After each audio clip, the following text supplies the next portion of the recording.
Wrong turn, ಒಂದು ತಪ್ಪು ಹೆಜ್ಜೆಯ ಅಪರಾಧ ಲೋಕ. ನಿಜ, ಒಂದು ತಪ್ಪು ಹೆಜ್ಜೆಯ ಅಪರಾಧ ಲೋಕ. ವೇಶ್ಯೆಯರಿಂದ ಹಣ ಪೀಕಿದ್ದ ಪೊಲೀಸರ ಪೀಕಲಾಟ.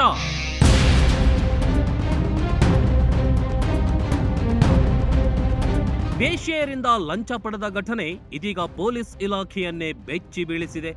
ವೇಶ್ಯಾವಾಟಿಕೆ ನಡೆಯುತ್ತಿದೆ ಎಂಬ ಮಾಹಿತಿಯ ಮೇರೆಗೆ ದಾಳಿ ನಡೆಸಿದ ಪೊಲೀಸರೇ ಅಲ್ಲಿದ್ದ ಮಹಿಳೆಯರಿಂದ ಹಣ ಪಡೆದಿದ್ದಾರೆ ಎಂಬ ಗಂಭೀರ ಆರೋಪ ಕೇಳಿಬಂದಿದ್ದು, ಪ್ರಕರಣ ಈಗ ಭಾರೀ ಚರ್ಚೆಗೆ ಕಾರಣವಾಗಿದೆ.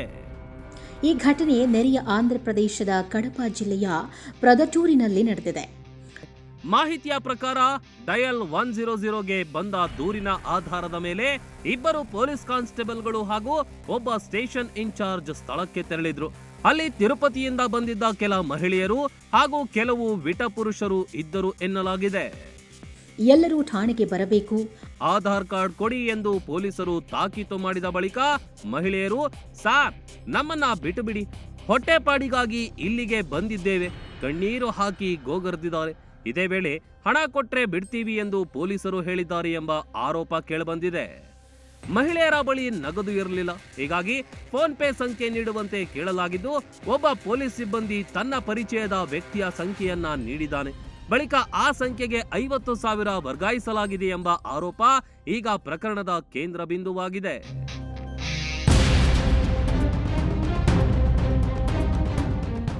ಇಲ್ಲಿಂದಲೇ ಪೊಲೀಸರ ಪೀಕಲಾಟ ಆರಂಭ.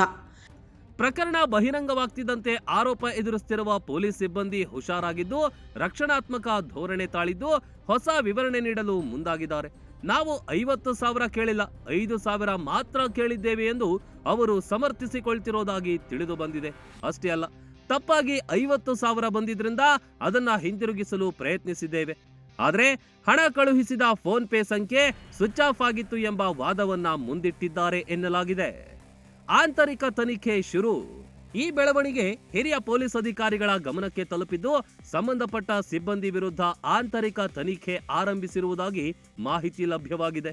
ತನಿಖೆಯಲ್ಲಿ ಆರೋಪಗಳು ಸಾಬೀತಾದರೆ ಸಂಬಂಧಪಟ್ಟ ಪೊಲೀಸ್ ಸಿಬ್ಬಂದಿ ವಿರುದ್ಧ ಇಲಾಖಾ ಮಟ್ಟದಲ್ಲಿ ಕಠಿಣ ಕ್ರಮ ಕೈಗೊಳ್ಳುವ ಸಾಧ್ಯತೆ ಇದೆ ಎನ್ನಲಾಗ್ತಿದೆ. ಈಗ ಎಲ್ಲರ ಪ್ರಶ್ನೆ ಒಂದೇ, 50,000 ಪಡೀಲಿ, 5,000 ಕೇಳಲಿ, ಲಂಚ ಅಂದ್ರೆ ಲಂಚವೇ.